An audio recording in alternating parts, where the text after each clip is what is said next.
Over the past couple of days, we've spoken to some extraordinary people. Last night we spoke to Phil, who of course lost his home, and we spoke to Ken and Denise, and we were talking to Ken and Denise about exactly what Douglas was just describing, which was that everything around their house was burnt, just to ash, but their house itself was saved.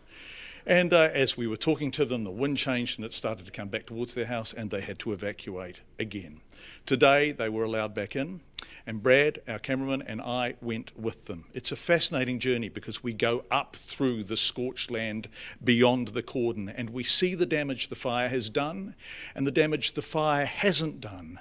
Some parts of the area are completely ruined and other parts are untouched. That was the speed of the flames and the speed of the wind and the degree of luck involved. So we go up Early Valley Road now with Ken McKenzie. Is this where the whole fire started?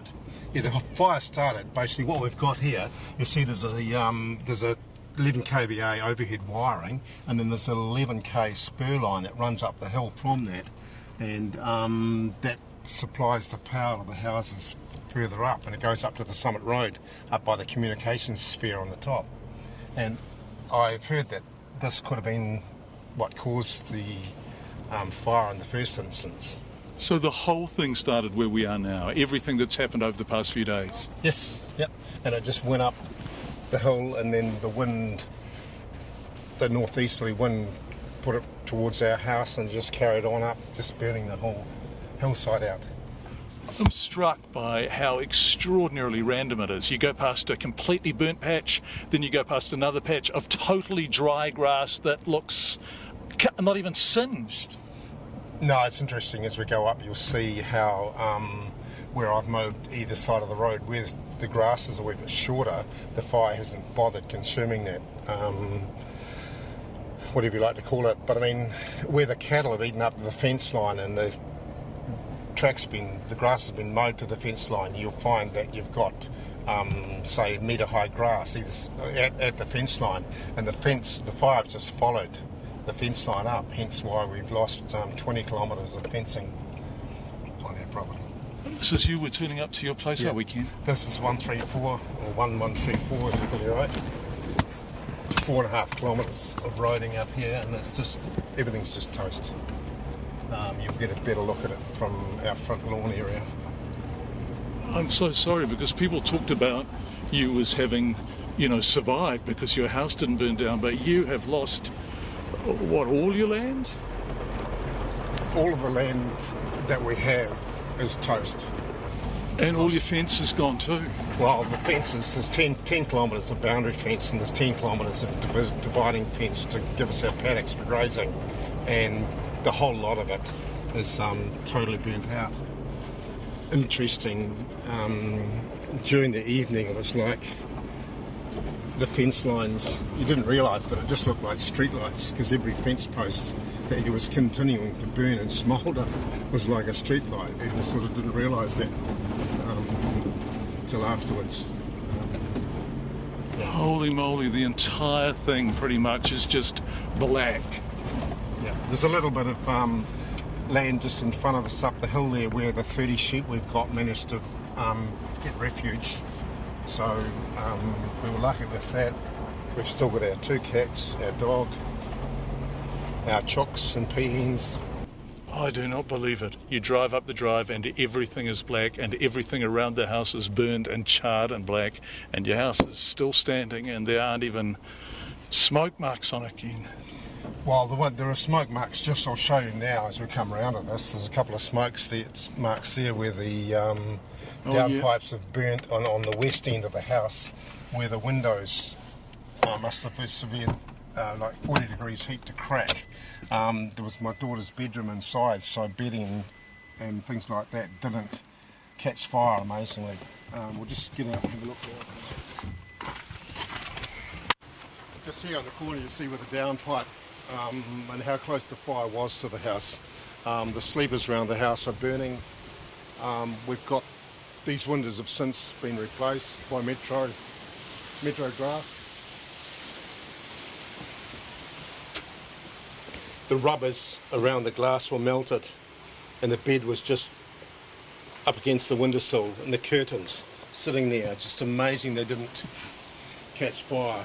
And just, you can see how the bottom of these posts and just this corner is burnt. And also, once again, the downpipe.